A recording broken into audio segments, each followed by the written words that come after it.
நிறைய பெண்களுக்கு இப்போ வந்து கல்யாணம் ஆகலை, லேட் ஆகுது. 30 வயசு ஆகுது, 40 வயசு ஆகுது, 45 வயசு ஆயிடுச்சு. ஒரு பெண்ணுக்கு எனக்கு தெரிஞ்சவங்க ஒருத்தவங்களுக்கு 45 வயசு ஆயிடுச்சு, மாப்பிள்ளை கிடைக்கல. ஏன் கிடைக்கல? அதுக்கு ஏதாவது காரணங்கள்லாம் இருக்குமா? மகிழ்ச்சியான கேள்வி கேட்டிருக்கீங்க. Very good. நல்ல கேள்வி கேட்டிருக்கீங்க. சூப்பர். மக்களுக்காக கேட்ட கேள்வி, நல்ல கேள்வி. Very good. இது எனது இந்த காலத்துல எனது கல்யாணம் நிறைய பேருக்கு ஆகாம ஆமா. ஒரு பொம்பளைங்கன்றது கல்யாணம் ஆகாத ரொம்ப வேதத்துல இருக்காங்க. நாகதோஷம் என்றது நாகதோஷம் இருக்கு, அச்சந்த தோஷம் சொல்லுவாங்க. அச்சந்த தோஷம் சொல்லுவாங்க. அச்சத்துல நல்லா இருக்கிற பொண்ணு இருக்கும், ஒரு பெண். சில பேர் கல்யாண குடும்பத்தை நல்லா நடக்க வேண்டிய கல்யாணம் கூட கெட்ட வந்த கல்யாணம் கூட போயிடும். ஆமா, விளங்கி போயிடும். கல்யாண கரகமே இருக்காது.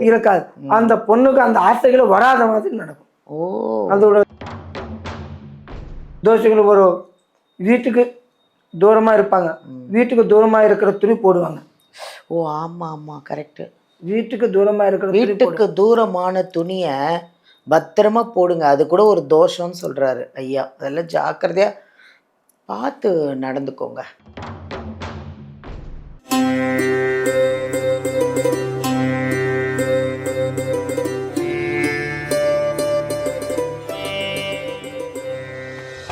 சகாதேவராஜ் அப்படின்ற ஒருத்தரை அருமையாக நிறைய விஷயங்களை உங்களுக்காக ஷேர் பண்ணி கேட்டுட்ருக்கோம். நிறைய பெண்களுக்கு வந்து இப்போ கல்யாணம் ஆகிறதே இல்லைங்க, மாப்பிள்ளை கிடைக்கல, இல்லை ஏதோ ஒரு பிரச்சனை. 35-40 வயசு ஆயிடுச்சு, சில பெண்களுக்கு கல்யாணமே ஆகலை. அதுக்கு என்ன காரணம் அப்படின்னு நாமளே குழப்பிக்கிட்டே இருப்போம். ஜாதகத்தை கொண்டு போய் பார்ப்போம், இல்லை ஆகுமே ஆகுமே அப்படின்வாங்க. ஆனால் கரெக்டாக யாரும் சொல்ல மாட்டாங்க. ஆனால் நம்ம சகாதேவராஜ் ஐயா கிட்ட நீங்கள் கேட்டிங்கன்னா அவர் புட்டு வச்சுருவார், ஏன் ஆகலை, அதுக்கு என்னென்ன காரணம் இருக்குன்னு.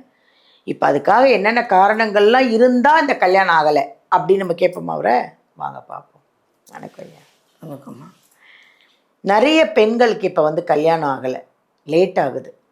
30 வயசு ஆகுது, 40 வயசு ஆகுது, 45 வயசு ஆயிடுச்சு. ஒரு பெண்ணுக்கு எனக்கு தெரிஞ்சவங்க ஒருத்தவங்களுக்கு 45 வயசு ஆயிடுச்சு, மாப்பிள்ளை கிடைக்கல. ஏன் கிடைக்கல? அதுக்கு ஏதாவது காரணங்கள்லாம் இருக்குமா? மகிழ்ச்சியான கேள்வி கேட்டிருக்கீங்க. Very good. நல்ல கேள்வி கேட்டிருக்கீங்க. சூப்பர். மக்களுக்காக கேட்ட கேள்வி, நல்ல கேள்வி. Very good. இது எனது இந்த காலத்துல எனது கல்யாணம் நிறைய பேருக்கு ஆகாம ஒரு பொம்பளைங்கன்றது கல்யாணம் ஆகாத ரொம்ப வேதத்துல இருக்காங்க. ஆனா கல்யாணம் ஒரு ஆசை, ஒரு ஒண்ணும் ஒரு பொம்பளை கிடையாது, ஒரு ஆம்பளை கிடைக்கணும்னு ஆசைகள் இருக்கும். ஆம்பளை கிடையாது, ஒரு பொம்பளை கிடைக்கணும் இருக்கும். பொண்ணுக்கு ஒரு ஆண் கிடைக்காம இருக்கும், ஒரு பெண்ணுக்கு ஆணு கிடைக்காம இருக்கும். ஆணுக்கு ஒரு பொண்ணு கிடைக்காம இருக்கும். பெண் ஆணுக்கு 2 பேரும் கிடைக்காது. அது ஏன் கிடைக்காது? அதுக்கு ஏன் கிடைக்காதுன்னா, கேட்ட கேள்வி நல்ல கேள்விங்கம்மா. அது எதனால கிடைக்க மாட்டேதுன்னா, சில அவங்க மேல சில தெரியாது முன்னோர்கள் செஞ்சது. ஓ, முன்னோர்கள் அவங்களோட பொண்ணா இருந்தா முன்னோர்கள் செஞ்ச ஒரு தோஷங்கள் இருக்கும். அந்த முன்னோர்கள் செஞ்ச ஒரு தோஷங்கள்னா அவங்களுக்கு சில பேருங்களுக்கு ஆகும் போதும் கல்யாணம் ஆகாம இருக்கும். ஆகாதவங்க அந்த தோஷங்கள் எப்படியானா சர்ப்ப தோஷம் சொல்லுவாங்க. கேள்விப்பட்டிருக்கீங்களா? ஆமா, சர்ப்ப தோஷம், நாகதோஷம் சொல்லுவாங்க. அந்த நாகதோஷம் கல்யாணம் ஆகாம இருக்கும். ஆக இருக்கும்போது செய்யும் போது சில இருப்பாங்க. ஆனா அந்த நாகதோஷம்லாம் உங்களுக்கு ஜாதகத்துல தெரியுமா? தெரியும். ஜாதகத்துல வச்சு பார்ப்போம். சில பேர் நம்ம வந்து அவங்க முகத்தை பார்த்துட்டு கல்யாணம் ஜாதகத்துல தெரியலன்னு தான் சொல்றாங்க. எனக்கு அதுதான் ஜாதகத்தோட நம்ம பேர்ல பார்த்தாலே தெரியும். அவங்க பேரு வச்சு உங்ககிட்ட வந்தா அது எதனால நீங்க கண்டுபிடிச்சிருவீங்கல்ல? கண்டுபிடிச்சிரு எதனால கல்யாணம் ஆகல, எந்த ப்ராப்ளம் இருக்கு, போட்டோ வச்சுட்டு அந்த என்ன தோஷம் இருக்கு. சில பெண்களுக்கு நாகதோஷம் இருக்கும். அந்த நாகதோஷனால கல்யாணம் ஆகாது. வேற என்ன தோஷம்லாம் இருக்கும்? நாகதோஷம் இருக்கும். நாகதோஷம் இருக்கு, அச்சந்த தோஷம் சொல்லுவாங்க. அச்சந்த தோஷம் சொல்லுவாங்க. அச்சத்துல நல்லா இருக்கிற பொண்ணு இருக்கும், ஒரு பெண். சில பேர் கல்யாண குடும்பத்தை நல்லா நடக்க வேண்டிய கல்யாணம் கூட கெட்ட வந்த கல்யாணம் கூட போயிடும். ஆமா, விளங்கி போயிடும். கல்யாண கரகமே இருக்காது. அந்த பொண்ணுக்கு அந்த ஆசைகளை வராத மாதிரி நடக்கும். அதோட தசைகள், ஒரு பெண்ணோட தசைகள் சொல்லுவாங்க. அதோட குறைவுகள் இருக்கும், தோஷங்கள் இருக்கும். சர்ப்ப தோஷம் சொல்லுவாங்க. அது பாம்புக்கு பல்ல இருக்கு, தேலுக்கு கூட இருக்கும், மனிதன் 2 கல்ல இருக்கும். அந்த மாதிரி தோஷம் இருக்கு. அது அடுத்தது வேற என்ன தோஷம்? செவ்வாய் தோஷம் இருந்தா கூட கல்யாணம் ஆகாது இல்ல? ஆமா, தோஷங்கள் இருந்தா கல்யாணம் ஆகாது. இத மாதிரி எதனாலன்னா இத தவள தோஷம் சொல்லுவாங்க. சில பேருங்க கல்யாணம் ஆனா குழந்தைகளை பிறக்காது. கல்யாணம் ஆனா குழந்தைங்களை பிறக்காது. குழந்தைங்களை ஏன் தோஷங்கள் ஒரு வீட்டுக்கு தூரமாக இருப்பாங்க, வீட்டுக்கு தூரமாக இருக்கிற துணி போடுவாங்க. ஓ ஆமாம் ஆமாம் கரெக்டு. வீட்டுக்கு தூரமாக இருக்கிற வீட்டுக்கு தூரமான துணியை பத்திரமா போடுங்க, அது கூட ஒரு தோஷம்னு சொல்கிறாரு ஐயா. அதெல்லாம் ஜாக்கிரதையாக பார்த்து நடந்துக்கோங்க. அந்த வீட்டுக்கு தூரமாக அந்த துணி போடுறதுனால தூக்கி அப்படியே போட்டுருவாங்க. அது வந்து நாகப்பாம்பு ஏதாவது நக்கினாலும் கூட நாகதோஷம்னு சொல்லுவாங்க. அந்த நாகதோஷம்னால கல்யாணம் ஆகாமல் இருக்கும். அதுக்கு ஏதாவது நிவர்த்தி இருக்கா? அதுக்கு என்ன? கண்டிப்பா இருக்குதம்மா. குழந்தைங்க அதனால கூட அந்த தோஷங்களால குழந்தை பாக்கியம் பிறக்காம இருக்கிறதுக்கு அதுதான் விஷயம். ஓகே. தவளை தோஷம் சொல்லுவாங்க.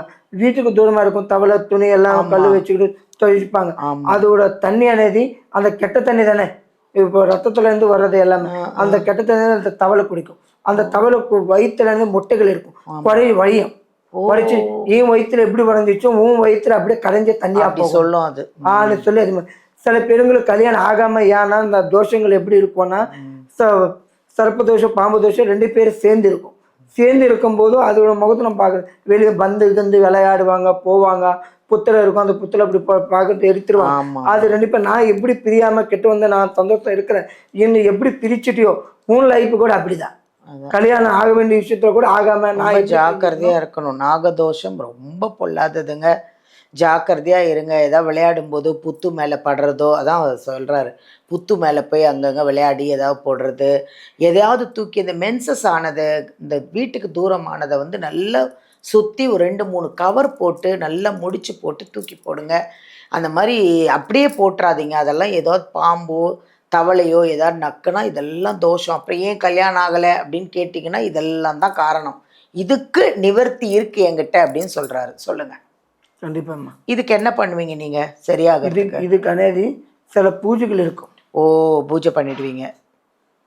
பூஜை பண்ணி அந்த நாகதோஷத்துலேருந்து சரி பண்ணிடுவீங்க? சரி பண்ணுவேன். சரி கல்யாணம் சரி பண்ணி சீக்கிரம் கல்யாணம் ஆகிற அளவுக்கு பண்ணி கொடுத்துருவீங்க. பண்ணி கொடுப்பேன். குழந்தை பாக்கியம் பிறக்கிறதுக்கு குழந்தை இல்லாமல் இருக்கும், அந்த குழந்தை பாக்கியம் பிறக்கிறதுக்கும் இருக்கிறதுக்காக ஒரு பெண் இருக்கிறான், ஒரு ஆண் இருக்காங்க, ஒரு ஆணுக்கு கல்யாணம் ஆகாம இருக்கும், அவங்களுக்கு சில பிரச்சனைகள் இருக்கும், அவங்க மனுஷன் மாறாது, கல்யாணம் மேல ஆலோசனை வராது, கல்யாணம் பண்ணிக்கணும் வயசு ஏறிக்கிட்டே இருக்கும் ஆனா கல்யாணம் வராது, அந்த வயசு வர்ற மாதிரி இருக்கும் ஆனா பொண்ணு வராது, பொண்ணு கிடைக்கிற டயத்துல பையன் கிடைக்காது, பையன் கிடைக்கிற இடத்துல பொண்ணு கிடைக்கும். அது மாதிரி இருக்கும் பிரச்சனைகள் இருக்கிறவங்க கூட இந்த உலகத்துல இந்த நாட்டுக்குள்ள இருக்கிற மக்கள், நம்ம தமிழ்நாட்டுக்குள்ள அதிகமா இருக்கிற மக்கள், இந்தியாலயே அதிகமா இருக்கு அந்த பிரச்சனைகள். கல்யாணம் ஆகாத வேதனை படுறாங்க கல்யாணத்துக்காக. நினைச்சதை நடக்க மாட்டேது, நினைச்ச பொண்ணு கிடைக்க மாட்டேது, பொண்ணு கிடைச்சா பையன் கிடைக்க மாட்டேது, பையன் கிடைச்சா பொண்ணு கிடைக்க மாட்டேது, ரெண்டும் கிடைச்சு கல்யாணம் ஆனா குழந்தை இல்லை. அந்த குழந்தை சில தோஷங்கள் சில தவறான பிறகு இருந்திருக்கும். இதுக்கெல்லாம் இந்த தோஷம் தான் காரணமா இருக்கும் இல்லையா? கண்டிப்பா. ரொம்ப நன்றியா. அதாவது சகாதேவராஜ் ஐயா வந்து நீங்க சொல்றதெல்லாம் நிறைய புரிஞ்சிருப்பீங்கன்னு நினைக்கிறேன்.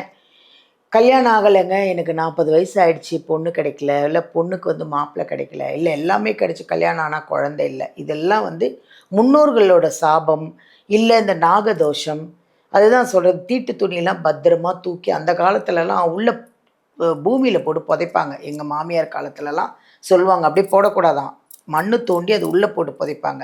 அந்த மாதிரிலாம் இப்போ நம்ம பண்ணிகிட்டு இருக்க முடியாது, மண்ணு கிடையாது. அதனால் நல்ல ஒரு 2-3 கவர் போட்டு நல்லா முடித்து ஸ்மெல்லாம் வெளில வராத அளவுக்கு தூக்கி போடுங்க. இதெல்லாமே ஒரு தோஷம். அப்படி பண்ணி நீங்கள் ஏதோ ஒரு தோஷம் வந்துடுச்சு அப்படின்னா அதுக்கு அவர் ஒரு பூஜை பண்ணி அந்த தோஷத்துலேருந்து உங்களை வெளியில் கொண்டு வந்துடுவாராம். கவலைப்படாதீங்க. வீடியோலேருந்து நம்பர் எடுத்து நம்ம சகாதேவராஜ் ஐயாவை கான்டாக்ட் பண்ணுங்கள். அவர் எல்லா தோஷம்ல என்ன பிரச்சனைனாலும் எல்லாத்துலேருந்தும் உங்களை அவர் சரி பண்ணி கொண்டு வந்துடுவார். அதுக்கான நிறைய வழிமுறைகள் அவருக்கு தெரியும். ஓகேவா? அவரை கான்டாக்ட் பண்ணுங்கள். நன்றி.